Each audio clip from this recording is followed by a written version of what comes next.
Senator Harris, let me ask you the same question that I asked Sure. Vice President Pence, which is, have you had a conversation or reached an agreement with Vice President Biden about safeguards or procedures when it comes to the issue of presidential disability? And if not, and if you win the election next month, do you think you should? You have 2 minutes uninterrupted. So let me tell you, first of all, the day I got the call from Joe Biden, it was actually a Zoom call, asking me to serve with him on this ticket was probably one of the most memorable days of my life. I thought about my mother, who came to the United States at the age of 19, gave birth to me at the age of 25 at Kaiser Hospital in Oakland, California. And the thought that I'd be sitting here right now, I know would make her proud, and she must be looking down on this. Joe and I were raised in a very similar way. We were raised with values that are about hard work, about the value and the dignity of public service, and about the importance of fighting for the dignity of all people. And I think Joe asked me to serve with him because, I have a career that included being elected the first woman district attorney of San Francisco, where I created models of innovation for law enforcement in terms of reform of the criminal justice system. I was elected the first woman of color and black woman to be elected Attorney General of the state of California, where I ran the second largest Department of Justice in the United States, second only to the United States Department of Justice. And there I took on everything from transnational criminal organizations to the big banks that were taking advantage of homeowners, to for-profit colleges that were taking advantage of veterans. And then, of course, now I serve in the United States Senate as only the second black woman ever elected to the United States Senate. I serve on the Senate Intelligence Committee, where I've been in regular receipt of classified information about threats to our nation and hotspots around the world. I've traveled the world. I've met with our soldiers in war zones. And I think Joe has asked me to serve with him because he knows that we share a purpose which is about lifting up the American people. And after the 4 years that we have seen of Donald Trump unifying our country around our common values and principles. Thank you, Senator Harris. Neither President Trump nor Vice President Biden has released a sort of detailed health information that had become the modern norm until the 2016 election. And in recent days, President Trump's doctors have given misleading answers or refused to answer basic questions about his health. And my question to each of you in turn is this information voters deserve to know? Vice President Pence, would you like to go first? Well, Susan, thank you. And let me say, on behalf of the President and the First Lady, how moved we've all been by the outpouring of prayers and concern for the President. And I do believe it's emblematic of the prayers and the concern that have ushered forth for every American impacted by the coronavirus. But the care the President received at Walter Reed Hospital, the White House doctors, was exceptional. And the transparency that they practiced all along the way will continue. The American people have a right to know about the health and well-being of their President, and will continue to do that. But I'm just extremely grateful and was more than a little moved by the broad and bipartisan support. And Senator, I want to thank you and Joe Biden for your expressions of genuine concern. And I also want to congratulate you, as I did on that phone call, on the historic nature of your nomination. Thank you. I never expected to be on this stage 4 years ago, so I know the feeling. But the reality is we've got an election before the American people in the midst of this challenging year. And the stakes have never been higher, but I think the choice has never been clearer. I want to give Senator Harris a chance to respond to the same question I asked, which is, do voters have a right to know more detailed health information about presidential candidates, and especially about presidents, especially when they're facing some kind of challenge? Absolutely, and that's why Joe Biden has been so incredibly transparent, and certainly by contrast, the President has not, both in terms of health records, but also let's look at taxes. We now know, because of great investigative journalism, that Donald Trump paid $750 in taxes. When I first heard about it, I literally said, "You mean $750,000? And it was like, no, $750. We now know Donald Trump owes and is in debt for $400 million. And just so everyone is clear, when we say in debt, it means you owe money to somebody. And it'd be really good to know who the President of the United States, the Commander-in-Chief, owes money to, because the American people have a right to know what is influencing the President's decisions. And is he making those decisions on the best interest of the American people, of you, or self-interest? So, Susan, I'm glad you asked about transparency, because it has to be across the board. Joe has been incredibly transparent over many, many years. The one thing we all know about Joe, he puts it all out there. He is honest, he is forthright. But Donald Trump, on the other hand, has been about covering up everything. Thank you, Senator Harris. I want to give you a chance to respond, Vice President. Well, look, I respect the fact that Joe Biden spent 47 years in public life. I respect your public service as well. Thank you. But the American people have a president who's a businessman, he's a job creator, who's paid tens of millions of dollars in taxes, payroll taxes, property taxes. He's created tens of thousands of American jobs. And the president said those public reports are not accurate. And the president's also released literally stacks of financial disclosures the American people can review just as the law allows. But the distinction here is that Joe Biden, 47 years in public service, compared to President Donald Trump, who brought all of that experience 4 years ago. Thank you, Vice and President. turned this economy around by cutting taxes, rolling back regulation, Thank you, unleashing Vice American President energy, Pence. fighting for free and fair trade, and all of that's Thank you, on the Vice line President if Pence. Joe Biden and Kamala Harris. You know, that's a in good the White House. segue into our third great topic, segue. which is about the economy. This has been another aspect of life for Americans that's been so affected by this coronavirus. We have a jobs crisis brewing. On Friday, we learned that the unemployment rate had declined to 7.9% in September, but the job growth had stalled, and that was before the latest round of layoffs and furloughs in the airline industry at Disney and elsewhere. Hundreds of thousands of discouraged workers have stopped looking for work. Nearly 11 million jobs that existed at the beginning of the year haven't been replaced. Those hardest hit include Latinos, Blacks, and women. Senator Harris, the Biden-Harris campaign has proposed new programs to boost the economy, and you would pay for that new spending by raising $4 trillion in taxes on wealthy individuals and corporations. Some economists warn that could curb entrepreneurial ventures that fuel growth and create jobs. Would raising taxes put the recovery at risk? And you have 2 minutes to answer uninterrupted. Thank you. On the issue of the economy, I think there couldn't be a more fundamental difference between Donald Trump and Joe Biden. Joe Biden believes you measure the health and the strength of America's economy based on the health and the strength of the American worker and the American family.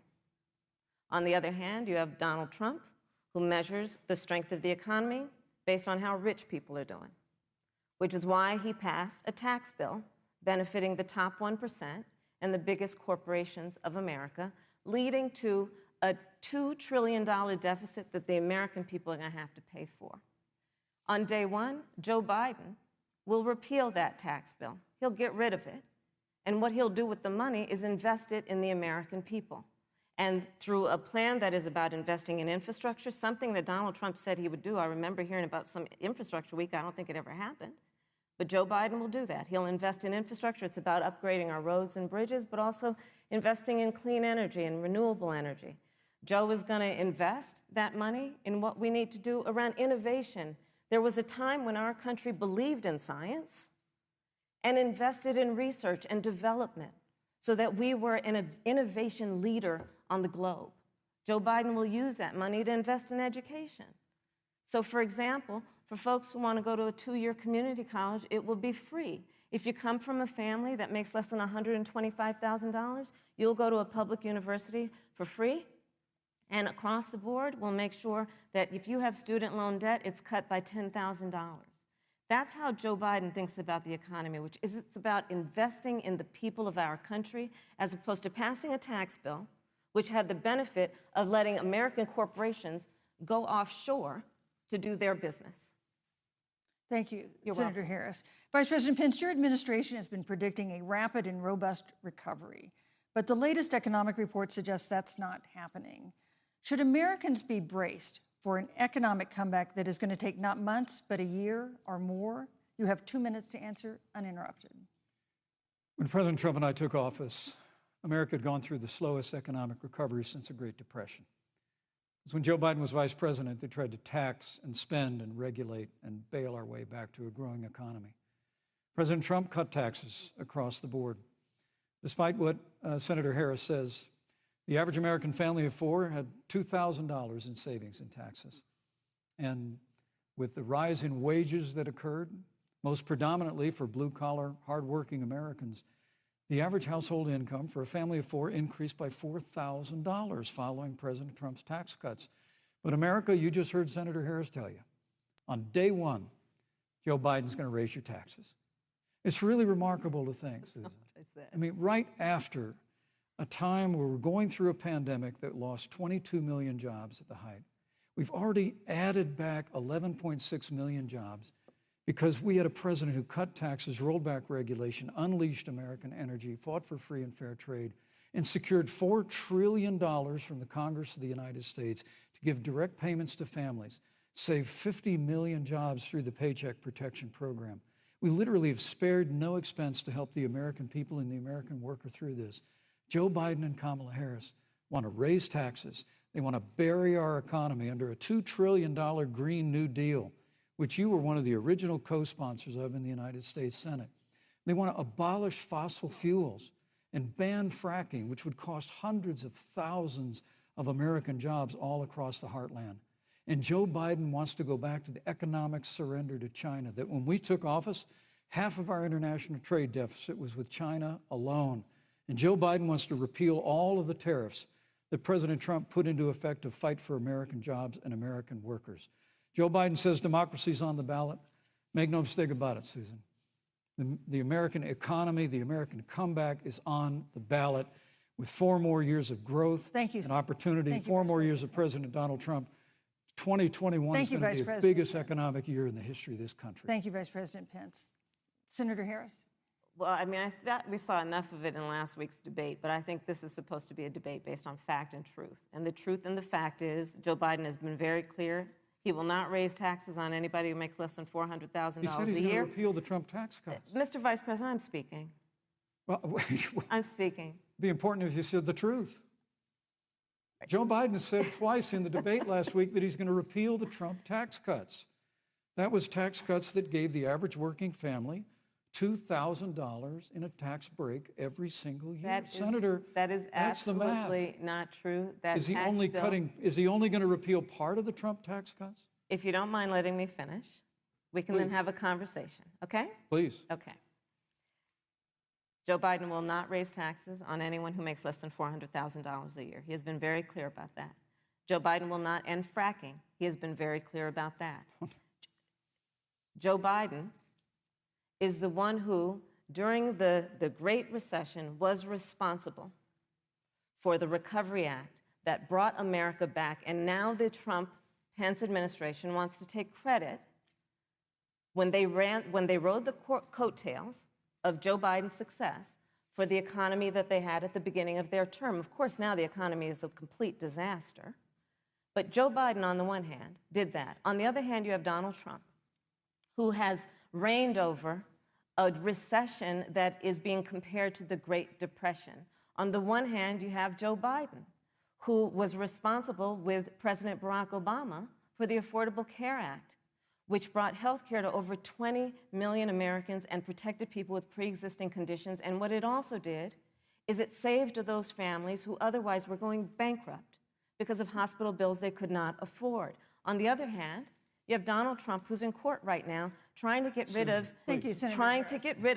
the Affordable Care Act, which means that you will lose protections if you have pre-existing conditions. And this is very important, Susan. Yes, and it's but important. we need to give Vice President. I'd just like to, he interrupted me, and I'd like to just finish, please. If you have a pre-existing condition, heart disease, diabetes, breast cancer, they're coming for you. If you love someone who has a pre-existing nonsense. condition, Thank they're you, Senator coming for Harris. you. If you are under the age of 26 on your parents' coverage, they're coming for you. Senator Harris, thank you. You're Let welcome. me give you a chance to respond. Well, I hope we have a chance to talk about health care because Obamacare was a disaster. The American people remember it well. And President Trump and I have a plan to improve health care and to protect pre-existing conditions for every American. But look, Senator Harris, you're entitled to your own opinion, but you're not entitled to your own facts. You yourself said on multiple occasions when you were running for president that you would ban fracking.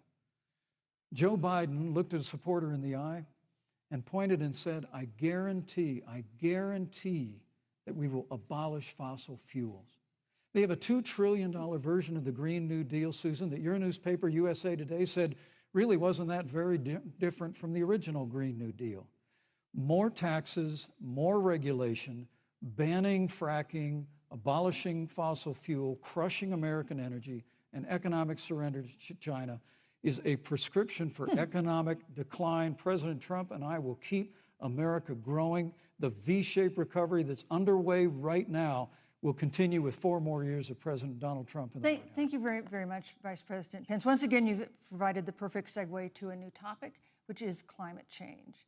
And Vice President Pence, I'd like to pose the first question to you. This year, we've seen record-setting hurricanes in the South. Another one, Hurricane Delta, is now threatening the Gulf. And we have seen record-setting wildfires in the West. Do you believe, as the scientific community has concluded, that man-made climate change has made wildfires bigger, hotter, and more deadly, and have made hurricanes wetter, slower, and more damaging? You have 2 minutes uninterrupted. Thank you, Susan. Well, first, I'm very proud of our record on the environment and on conservation. According to all of the best estimates, our air and land are cleaner than any time ever recorded, and our water is among the cleanest in the world. And just a little while ago, the President signed the Outdoors Act. It's the largest investment in our public lands and public parks in 100 years. So President Trump has made a commitment to conservation and to the environment. Now, with regard to climate change, the climate is changing, but the issue is, what's the cause and what do we do about it? President Trump has made it clear that we're going to continue to listen to the science. Now, Joe Biden and Kamala Harris would put us back in the Paris Climate Accord. They'd impose the Green New Deal, which would crush American energy, would increase the energy costs of American families in their homes, and literally would crush American jobs. And President Trump and I believe that the progress that we have made in a cleaner environment has been happening precisely because we have a strong free market economy. You know, what's remarkable is the United States has reduced CO2 more than the countries that are still in the Paris Climate Accord, but we've done it through innovation, and we've done it through natural gas and fracking, which, Senator, the American people can go look at the record. I know Joe Biden says otherwise now, as you do, but the both of you repeatedly committed to abolishing fossil fuel and banning fracking. And so by creating the kind of American innovation, we're actually steering toward a stronger and better environment. With regard to wildfires, President Trump and I believe that forest management has to be front and center, and even Governor Gavin Newsom from your state has agreed we've got to work on forest management. And with regard to hurricanes, the National Oceanic Administration tells us that actually as difficult as they are, Thank you, Vice President. there are no more hurricanes today than there were 100 years ago. Thank you. But many of the climate alarmists President Pence, use I'm sorry, your time hurricanes is up. and wildfires to try and Thank sell you, their Vice bill of President goods of a Pence. Green New Deal. And President Trump and I are going to always put Thank you, American Vice jobs and President American Pence. workers first. Senator Harris, as the Vice President mentioned, you co-sponsored the Green New Deal in Congress. But Vice President Biden said in last week's debate that he does not support the Green New Deal. But if you look at the Biden-Harris campaign website, it describes the Green New Deal as a crucial framework. What exactly would be the stance of a Biden-Harris administration toward the Green New Deal? You have 2 minutes uninterrupted. Sure. So first of all, I will repeat, and the American people know, that Joe Biden will not ban fracking. That is a fact. That is a fact. I will repeat that Joe Biden has been very clear that he thinks about growing jobs, which is why he will not increase taxes for anyone who makes less than $400,000 a year. Joe Biden's economic plan, Moody's, which is a reputable Wall Street firm, has said will create 7 million more jobs than Donald Trump's. And part of those jobs that will be created by Joe Biden are going to be about clean energy and renewable energy. Because you see, Joe understands that the west coast of our country is burning, including my home state of California. Joe sees what is happening on the Gulf states, which are being battered by storms. Joe has seen and talked with the farmers in Iowa, whose entire crops have been destroyed because of floods. And so Joe believes, again, in science. I'll tell you something, Susan. I served, when I first got to the Senate, on the committee that's responsible for the environment. Do you know this administration took the word science off the website and then took the phrase climate change off the website? We have seen a pattern with this administration, which is they don't believe in science. And Joe's plan is about saying we're going to deal with it, but we're also going to create jobs. Donald Trump, when asked about the wildfires in California, and the question was, you know, the science is telling us this, you know what Donald Trump said? Science doesn't know. So let's talk about who is prepared to lead our country over the course of the next 4 years on what is an existential threat to us as human beings. Joe is about saying we're going to invest that in renewable energy. It's going to be about the creation of millions of jobs. We will achieve net zero emissions by 2050, carbon neutral by 2035. Joe has a plan. This has been a lot of talk from the Trump administration, and really it has been to go backward instead of forward. We will also re-enter the climate agreement with pride. Senator Harris just said that climate change is an existential threat. Vice President Pence, do you believe that climate change poses an existential threat? As I said, Susan, the climate is changing. We'll follow the science. But once again, Senator Harris is denying the fact that they're going to raise taxes on every American. Joe Biden said twice in the debate last week that on day one he was going to repeal the Trump tax cuts. Those tax cuts delivered $2,000 in tax relief to the average family of 4 across America. And with regard to banning fracking, I just recommend that people look at the record. You yourself said repeatedly that you would ban fracking. You were the first Senate co-sponsor of the Green New Deal. And while Joe Biden denied the Green New Deal, Susan, thank you for pointing out, the Green New Deal is on their campaign website. And as USA Today said, it's essentially the same plan as you co-sponsored with AOC when she submitted it in the Senate. And you just heard the senator say that she's going to resubmit America to the Paris Climate Accord. Look, the American people have always cherished our environment. We'll continue to cherish it. We've made great progress reducing CO2 emissions through American innovation and the development of natural gas through fracking. We don't need a massive $2 trillion Green New Deal that would impose all new mandates on American businesses and American families. Thank you. Joe Biden wants us to retrofit 4 million American business buildings. It makes no sense. It will cost jobs. President Trump is going to put America first. He's going to put jobs first, and we're going to take care of our environment and follow the science. Thank you, But, on the issue of jobs, Senator Harris. let's talk about that.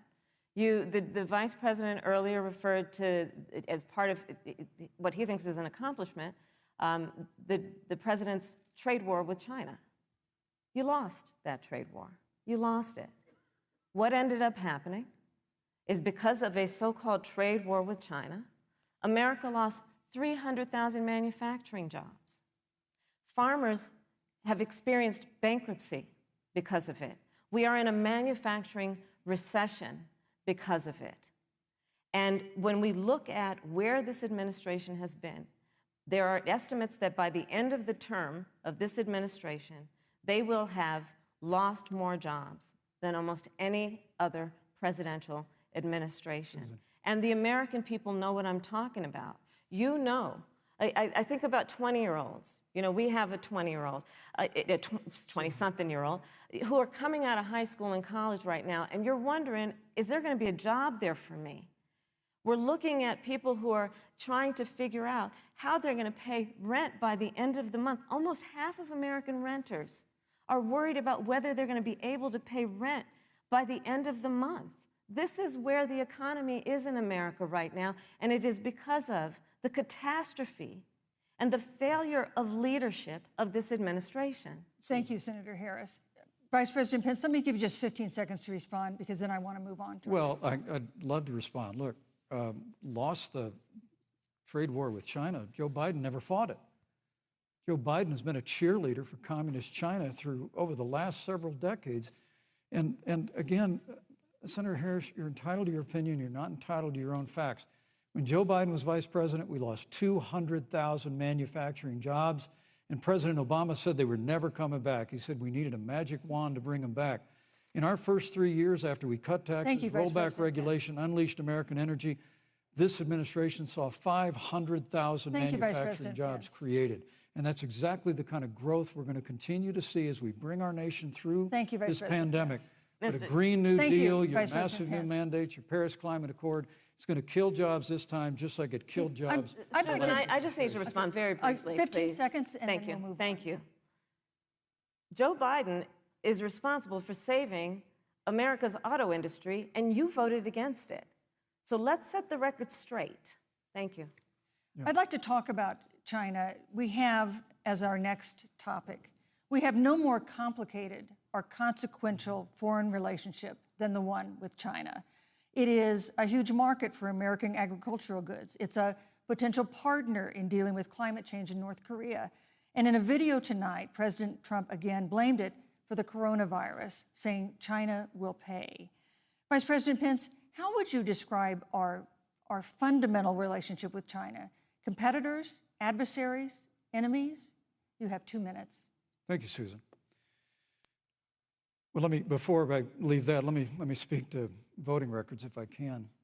You know, everybody knows that NAFTA cost literally thousands of American factories to close.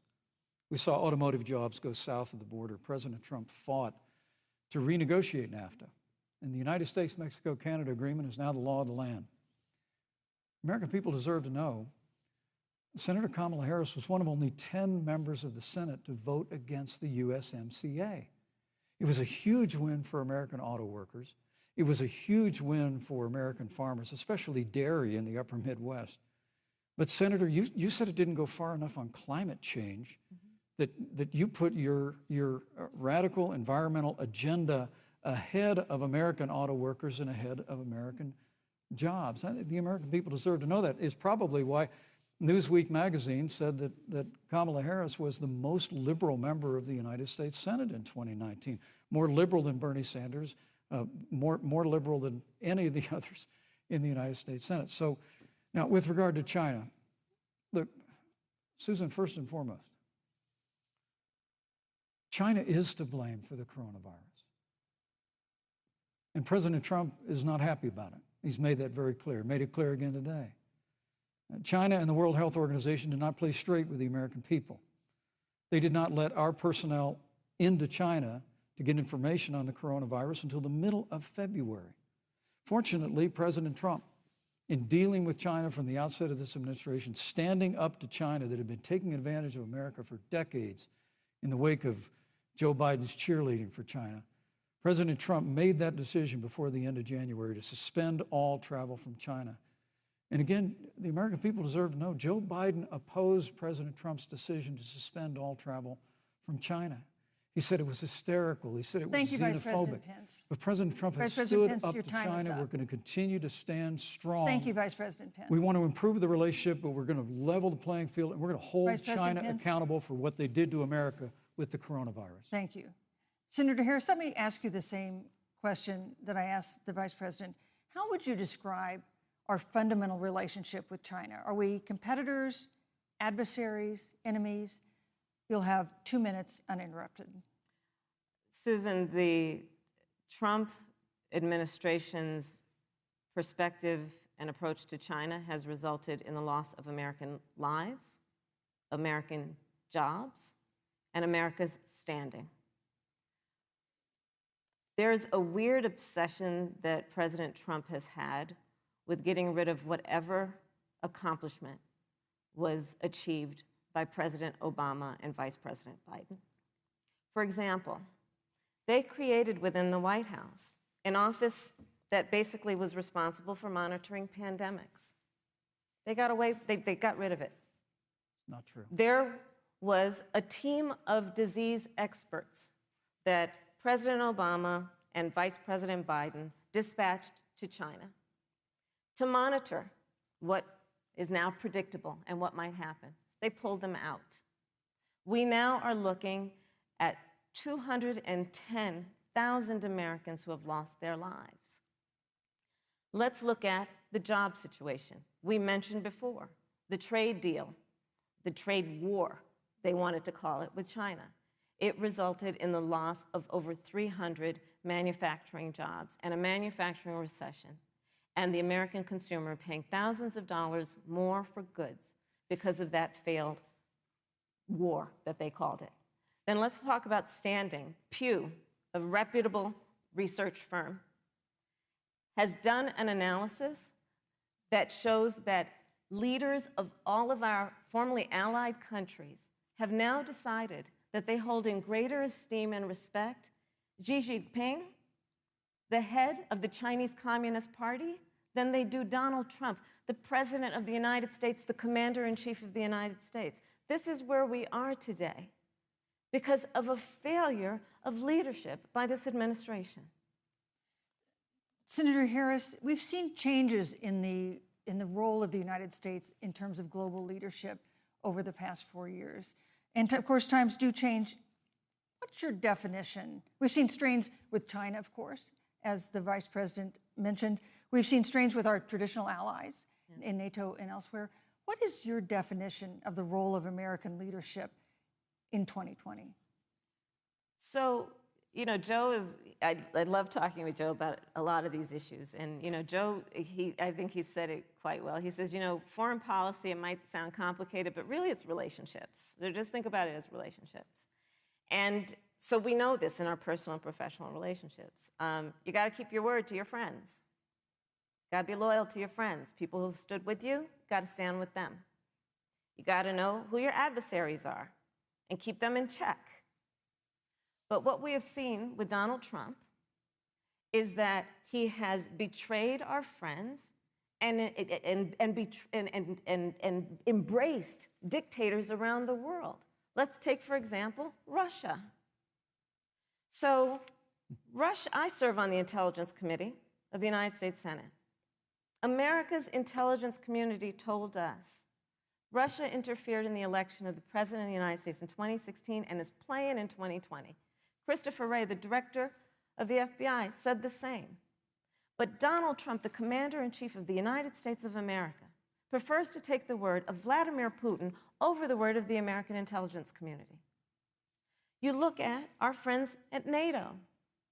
He has walked away from agreements. You can look at the Iran nuclear deal, which now has put us in a position where we are less safe because they are building up what might end up being a significant nuclear arsenal. We were in that deal, guys. We were in the Iran nuclear deal with friends, with allies around the country. And because of Donald Trump's unilateral approach to foreign policy, coupled with his isolationism, he pulled us out and has made America less safe. So, Susan, it's about relationships. And the thing that has always been part of the strength of our nation, in addition to our great military, has been that we keep our word. But Donald Trump doesn't understand that because he doesn't understand what it means to be honest. Thank you, Senator Harris. Vice President Pence, let me give you a chance to respond. Well, thank you. Well, President Trump kept his word when we moved the American embassy to Jerusalem, the capital of the state of Israel. When Joe Biden was vice president, they promised to do that, and they never did. We've stood strong with our allies, but we've been demanding. NATO is now contributing more to our common defense than ever before, thanks to President Trump's leadership. We've strengthened our alliances across the Asia-Pacific, and we've stood strong against those who would do us harm. You know, when President Trump came into office, ISIS had captured an area of the Middle East the size of Pennsylvania. But President Trump unleashed the American military, and our armed forces destroyed the ISIS caliphate and took down their leader, al-Baghdadi, without one American casualty. Al-Baghdadi was responsible for the death of thousands. But notably, America's hearts today are with the family of Kayla Mueller, her parents of which are here with us tonight in Salt Lake City. Today, 2 of the ISIS killers responsible for Kayla Mueller's murder were brought to justice in the United States. Jihadi John was killed on the battlefield along with the other beetle.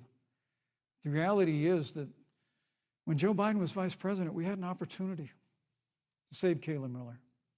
It breaks my heart to reflect on it, but the military came into the Oval Office, presented a plan. They said they knew where Kayla was. Baghdadi had held her for 18 months, abused her mercilessly before they killed her. But when Joe Biden was vice president, they hesitated for a month. And when armed forces finally went in, it was clear she'd been moved 2 days earlier. And her family says with a heart that broke the heart of every American that if President Donald Trump had been president, they believe Kayla would be alive today. Thank you, Vice Look, President. we destroyed the ISIS caliphate.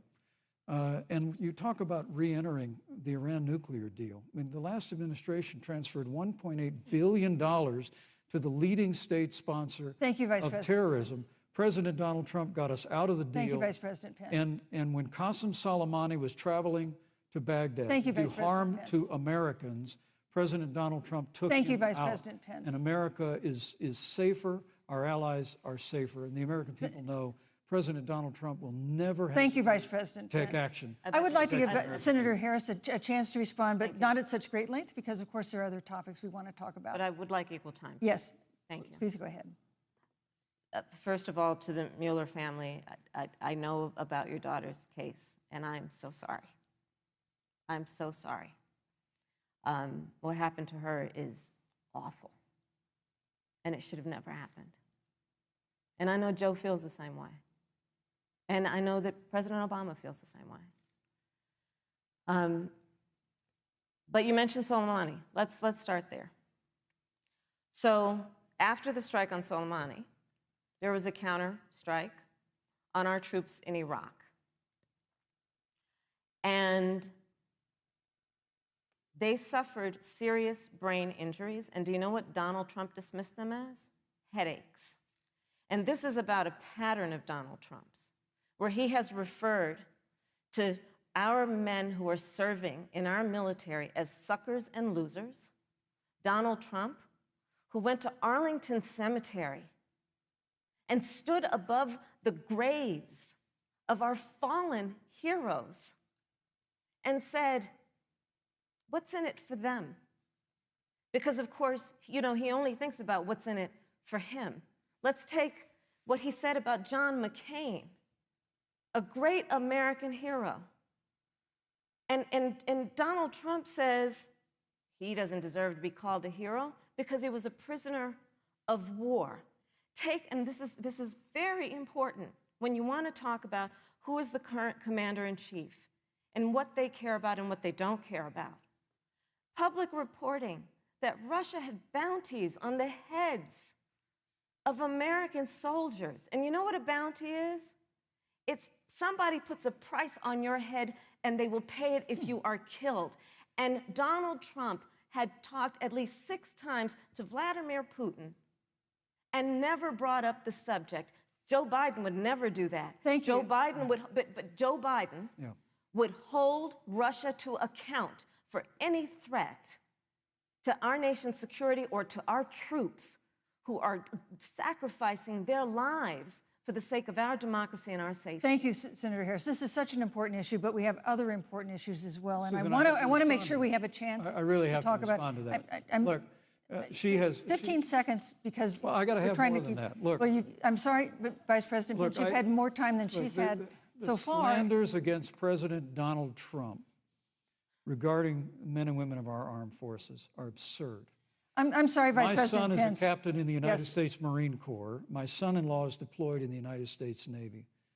I can assure all of you, with sons and daughters serving in our military, President Donald Trump not only respects but reveres all of those who serve in our armed forces, and any suggestion otherwise is ridiculous.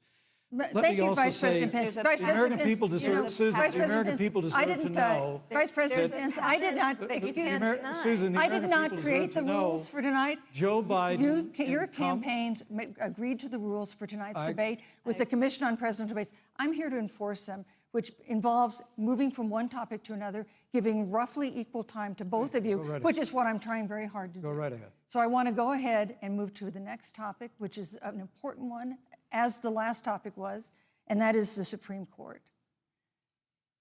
On Monday, the Senate Judiciary Committee is scheduled to open hearings on Amy Coney Barrett's nomination to the Supreme Court. Senator Harris, you'll be there as a member of the committee. Yes.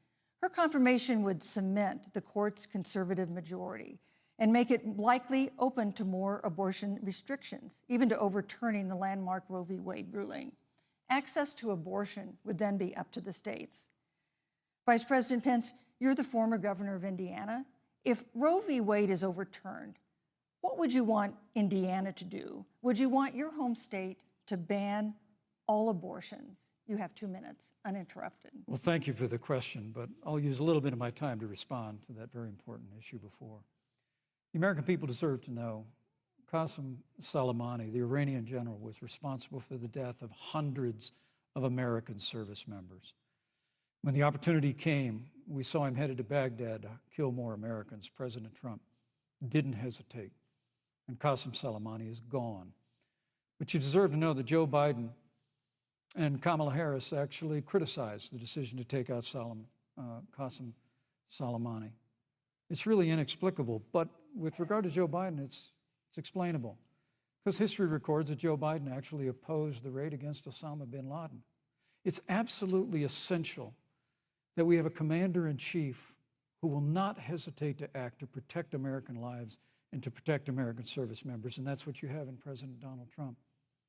Now, with regard to the Supreme Court of the United States, let me say President Trump and I could not be more enthusiastic about the opportunity to see Judge Amy Coney Barrett become Justice Amy Coney Barrett.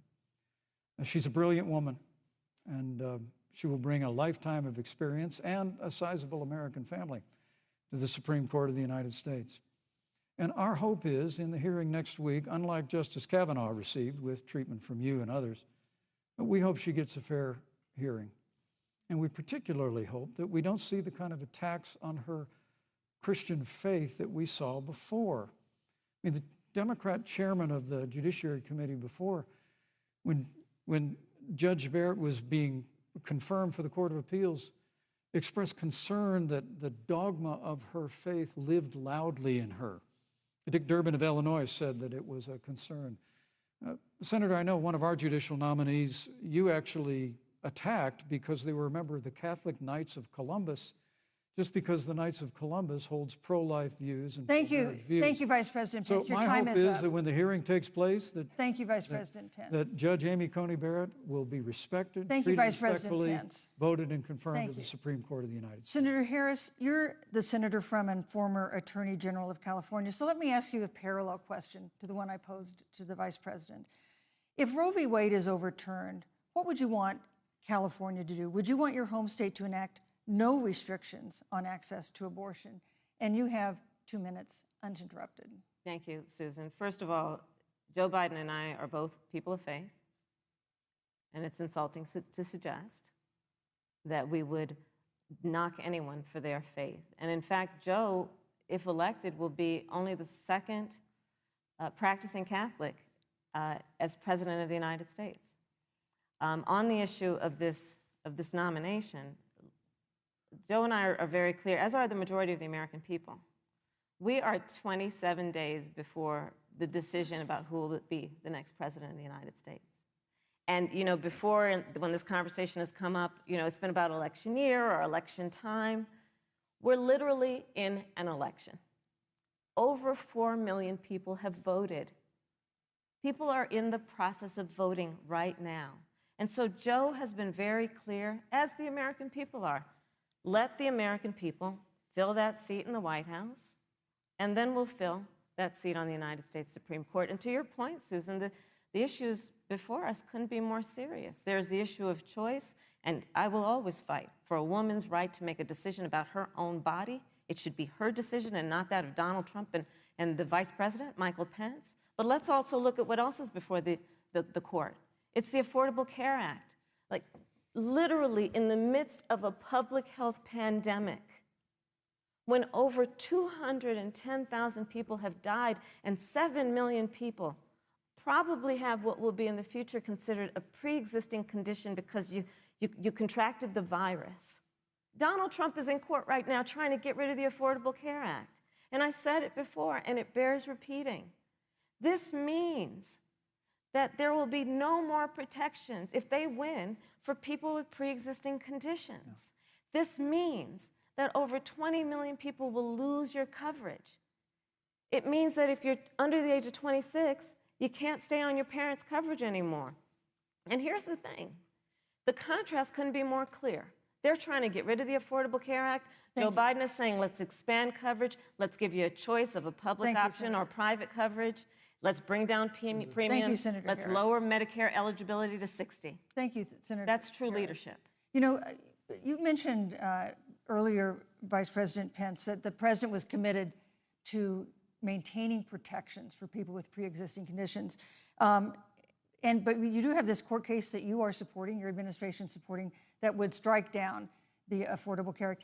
The president says, President Trump says that he's going to protect people with pre-existing conditions, but he has not explained how he would do that. And that was one of the toughest nuts to crack when they were passing the Affordable Care Act. So tell us specifically, how would your administration protect Americans with pre-existing conditions to have access to affordable insurance if the Affordable Care Act is struck down?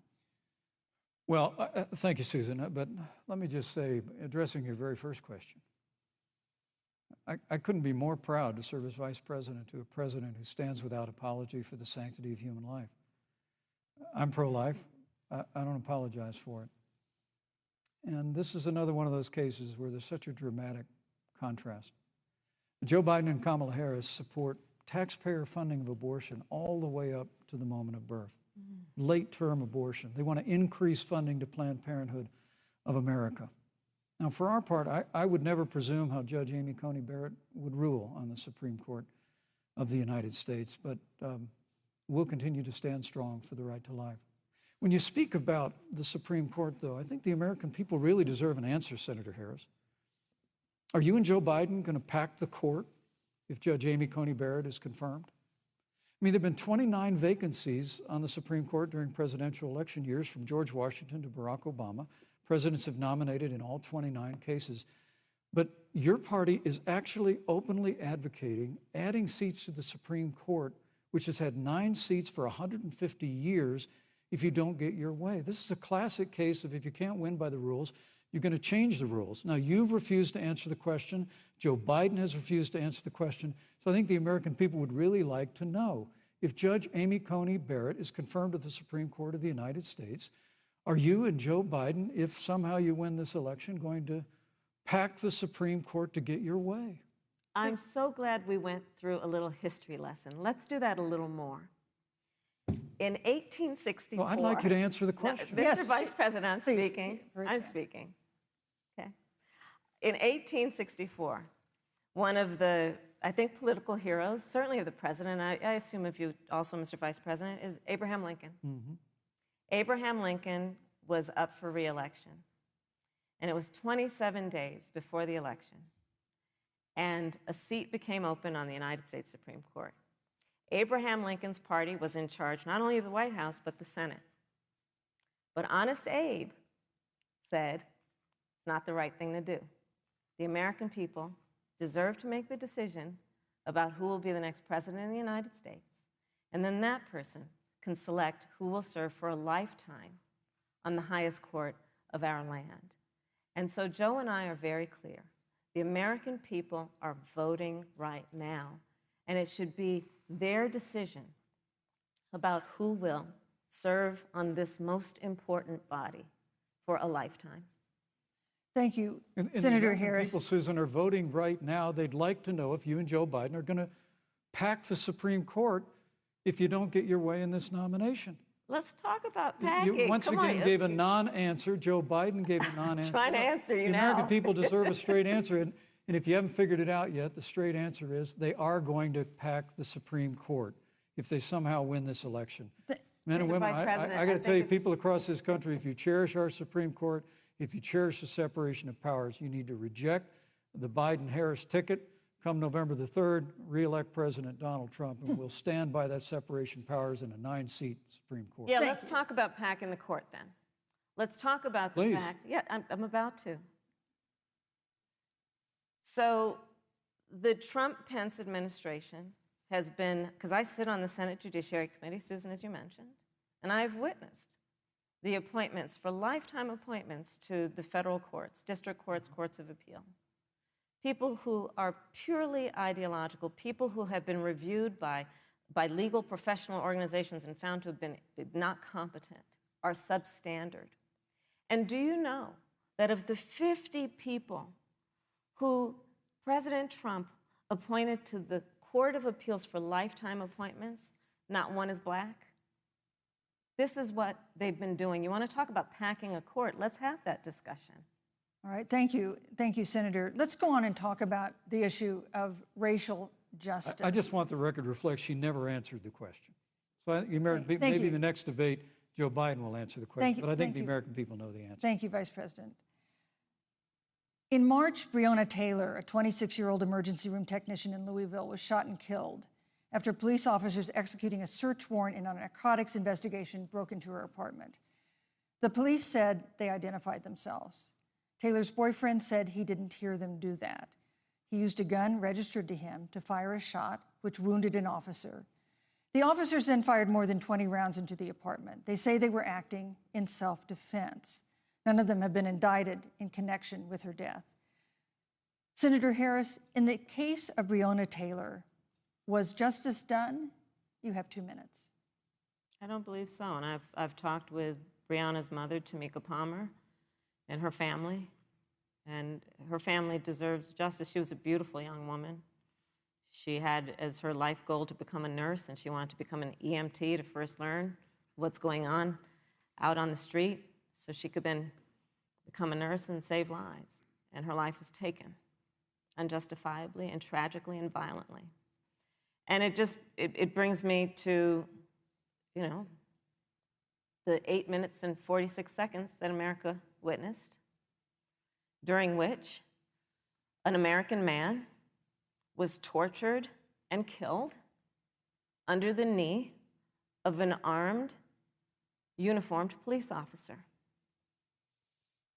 And people around our country of every race, of every age, of every gender, perfect strangers to each other, marched shoulder to shoulder, arm in arm, fighting for us to finally achieve that ideal of equal justice under law.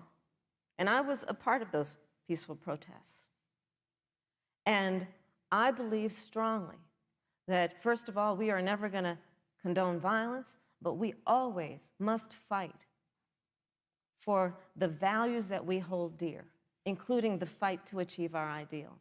And that's why Joe Biden and I have said on this subject, look, and I'm a former career prosecutor. I know what I'm talking about. Bad cops are bad for good cops. We need reform of our policing in America and our criminal justice system, which is why Joe and I will immediately ban chokeholds and carotid holds. George Floyd would be alive today if we did that.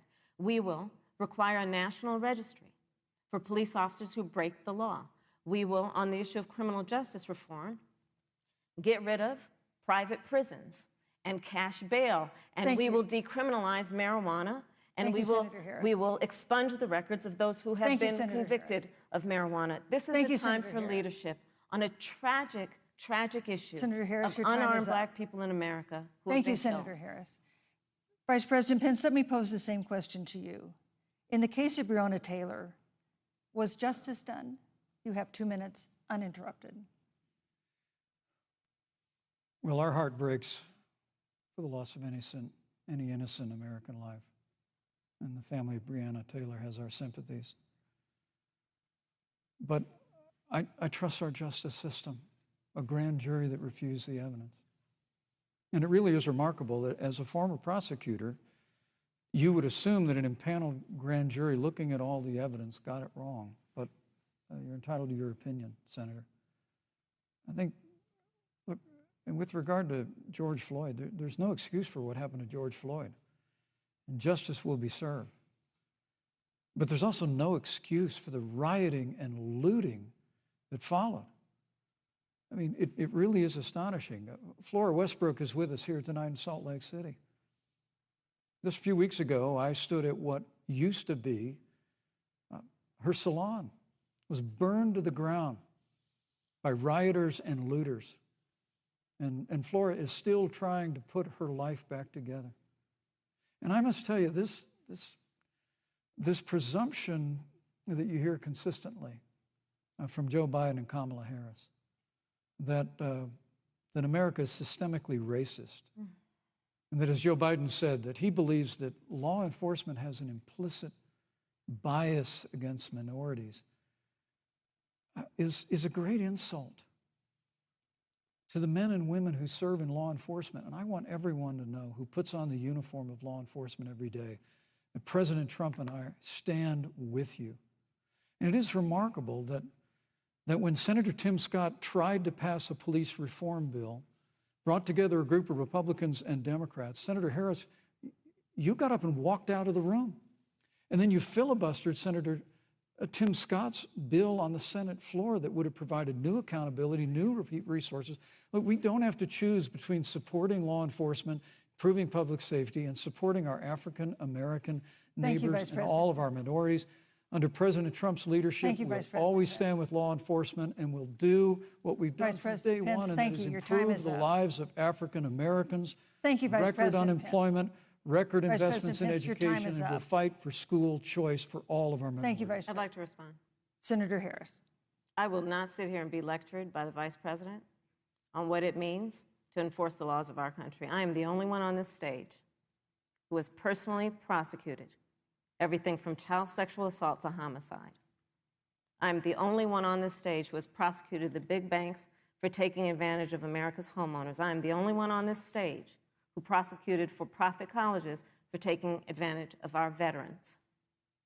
And the reality of this is that we are talking about an election in 27 days, where last week the President of the United States took a debate stage in front of 70 million Americans and refused to condemn white supremacists. Not true. And not true. It wasn't like he didn't have a chance. He didn't do it, and then he doubled down. And then he said, when pressed, stand back, stand by. And this is a part of a pattern of Donald Trump's. He called Mexicans rapists and criminals. He instituted as his first act a Muslim ban.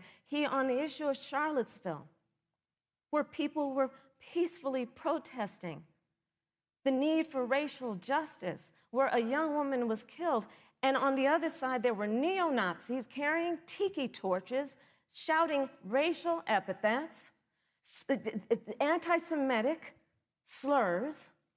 And Donald Trump, when asked about it, said there were fine people on both sides. This is who we have as the President of the United States. And America, you deserve better. Joe Biden will be a president who brings our country together. Senator Harris. And recognizes the beauty in our diversity and the fact that we all have so much more in common than what separates us. Vice President Pence, let me give you a minute to respond. Thank you, Susan. I appreciate that very much. You know, I think this is one of the things that makes people dislike the media so much in this country, Susan, is that you selectively edit, just like Senator Harris did, comments that President Trump and I and others on our side of the aisle make. I mean, Senator Harris conveniently omitted, after the president made comments about people on either side of the debate over monuments, he condemned the KKK, neo-Nazis, and white supremacists, and has done so repeatedly. You're concerned that he doesn't condemn neo-Nazis. President Trump has Jewish grandchildren. His daughter and son-in-law are Jewish. This is a president who respects and cherishes all of the American people. But you talk about having personally prosecuted. I'm glad you brought up your record, Senator. Thank you. But I really need to make this point. When you were DA in San Francisco, when you left office, African Americans were 19 times more likely to be prosecuted for minor drug offenses than whites and Hispanics. When you were Attorney General of California, Thank you, you Vice President. increased the disproportionate incarceration of Thank blacks you. in California. You did nothing on criminal justice reform in California. You didn't lift a finger to you. pass the First Step Act on Capitol Hill. I mean, the reality is your record speaks you, for Vice itself. President President Pence. Trump and I have fought for criminal justice reform. Thank you, Vice President We fought for Pence. educational choice and opportunities for African Americans, all of our Thank you, minorities. sir. And we'll do it for 4 more Thank you. years. You know, there is no more important issue than the final issue that we're going to talk about tonight, and that is the issue of the election But itself. Susan, he attacked my record. I would like an opportunity to respond. Let me give you 30 seconds because we're running out of I time. appreciate that. First of all, having served as the Attorney General of the state of California, the work that I did is a model of what our nation needs to do, and we will be able to do under a Joe Biden presidency. Our agenda includes what this administration has failed to do. It will be about not only instituting a ban on chokeholds and carotid holes. Thank you. Not only, Thank you, Senator I Harris. would like to go through, These are points that you made earlier in the hour, and I want to talk about the election itself before we have to. but I want to talk about the connection between what Joe and I will do and my record, which includes, I was the first statewide officer to institute a requirement that my agents would wear body cameras and keep them on full time. We were the first to initiate a requirement that there would be a training for law enforcement on implicit bias, because yes, Joe Biden and I recognize that implicit bias does exist, Mr. Vice President, contrary to what you may believe. We did the work of instituting reforms that were about investing in reentry. This is the work that we have done and the work we will do going forward. And again, I will not be lectured by the Vice President on our record of what we have done in terms of law enforcement and keeping our communities safe, and a commitment to reforming the criminal justice system of America. Thank you, Senator Harris. And I'd like to pose I'd like you to respond first to the question on our final topic, the election itself. President Trump has several times refused to commit himself to a peaceful transfer of power after the election. If your ticket wins and President Trump refuses to accept a peaceful transfer of power, what steps would you and Vice President Biden then take? What would happen next? You have 2 minutes. So I'll tell you, Joe and I are, I think, particularly proud of the coalition that we've built around our campaign. We probably have one of the broadest coalitions of folks that you've ever seen in a presidential race. Of course, we have the support of Democrats, but also independents and Republicans. In fact, 7 members of President George W. Bush's cabinet are supporting our ticket. We have the support of Colin Powell, Cindy McCain, John Kasich, over 500 generals, retired generals, and former national security experts and advisors are supporting our campaign. And I believe they are doing that because they know that Joe Biden has a deep, deep-seated commitment to fight for our democracy and to fight for the integrity of our democracy and to bring integrity back to the White House. And so we believe in the American people. We believe in our democracy. And here's what I'd like to say to everybody. Vote. Please vote. Vote early. Come up with a plan to vote. Go to iwillvote.com. You can also go to joebiden.com. We have it within our power in these next 27 days to make the decision about what will be the course of our country for the next 4 years. And it is within our power, and if we use our vote and we use our voice, we will win. And we will not let anyone subvert our democracy with what Donald Trump has been doing, as he did on the debate stage last week, when again in front of 70 million people, he openly attempted to suppress the vote. Joe Biden, on the other hand, on that same debate stage, because clearly Donald Trump doesn't think he can run on a record because it's a failed record, Joe Biden on that stage said, hey, just please vote. So I'll repeat what Joe said. Please vote. Thank you, Senator. Vice President Pence, President Trump has several times refused to commit himself to a peaceful transfer of power after the election. If Vice President Biden is declared the winner and President Trump refuses to accept a peaceful transfer of power, what would be your role and responsibility as Vice President? What would you personally do? You have 2 minutes. Well, Susan, first and foremost, I think we're going to win this election.